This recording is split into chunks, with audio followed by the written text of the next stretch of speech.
I'm going to show you how to make pizza dough for your homemade pizza.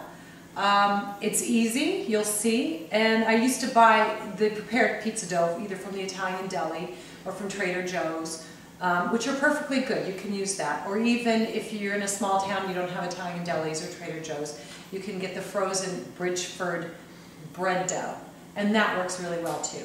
But you'll see how easy it is to make your own dough. You start with 2 cups of warm water, and warm meaning I use hot tap water. If it's too hot, boiling, it'll kill the yeast. But if it's not hot enough, it doesn't work quite well. You need 2 tablespoons of yeast, and what I use is the Perfect Rise in the packets or the regular one. They all work really well. Each packet has a little less than a tablespoon, so I use 3 packets to 2 cups of water. So just to sprinkle it in and mix it up, and we're going to let it sit for about 2 minutes while it melts in the hot water. So now we're ready to make the actual dough. I've got 4 cups of flour.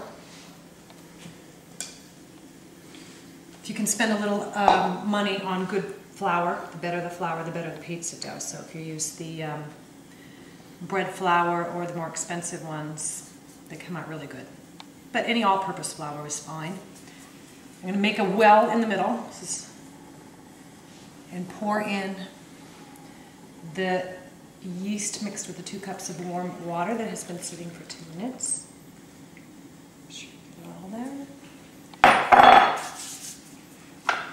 Teaspoon of salt and about 2 tablespoons of olive oil. Olive oil makes it nice and pliable and delicious. Olive oil makes everything delicious. So the way to work with this is to slowly get the flour from the sides of the well. It's sort of fun actually, making sure you don't bust the walls down, because then you've got a real mess. Oh, here we go.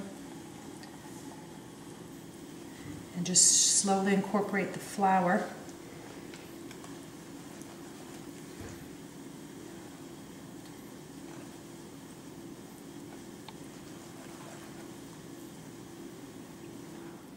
Okay, I switched to a fork. Fork is really the best way to incorporate this.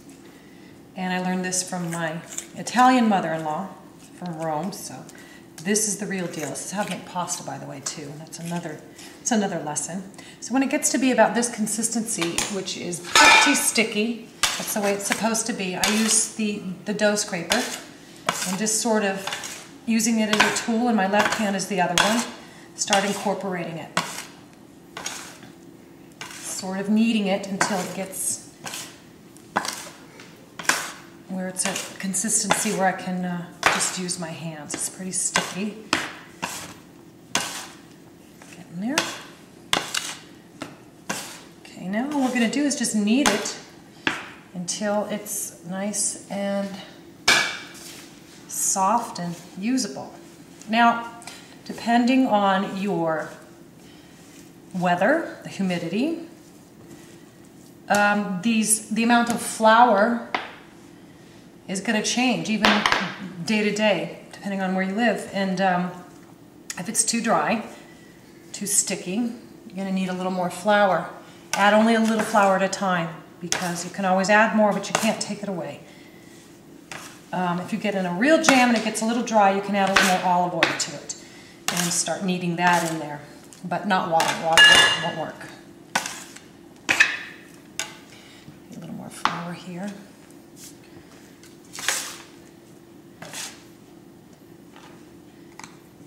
Doing is just trying to get it to a nice smooth consistency. Okay, so I've got it in a pretty nice condition. It's not sticky, but not dry, easy to handle.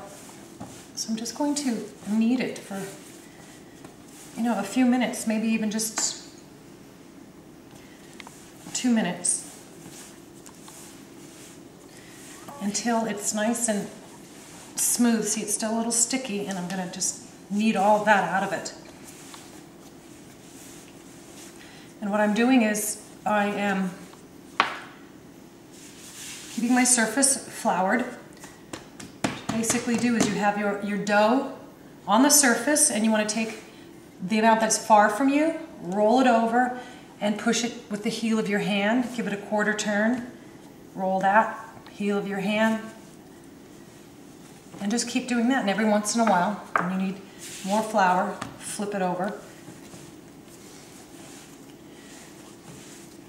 And it really only takes maybe 5 minutes, usually 2 to 3 minutes.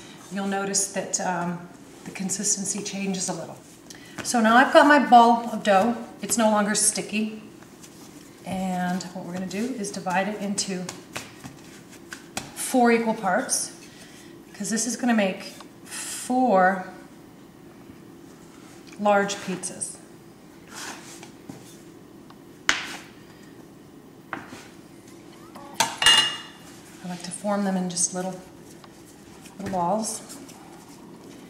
And we're going to cover them with a cloth or dish towel and let it sit for an hour. Is really all it needs. And we'll come back in an hour and we'll be ready to roll it out. So our dough's been resting for an hour. Isn't that beautiful? And we're going to roll it out now for the pizza. Now, this will make 4 decent sized pizzas. If you want to make more individual pizzas, you can even cut these in half. I have never acquired the skill of flipping it with my hands. I think you have to be born in Brooklyn or Chicago to do that, so I just roll it out. It's really not that hard. Get flour on the surface, flour on my rolling pin, and start out with a circle. I also don't make really perfect circles. I'm not really interested in making a perfect looking pizza, because a less than perfect pizza is more obviously homemade. Got a couple holes in it, just tap it out with your finger. And a real Italian pizza is rolled out thinly. And if you're not used to thin crust pizza, I urge you to try it.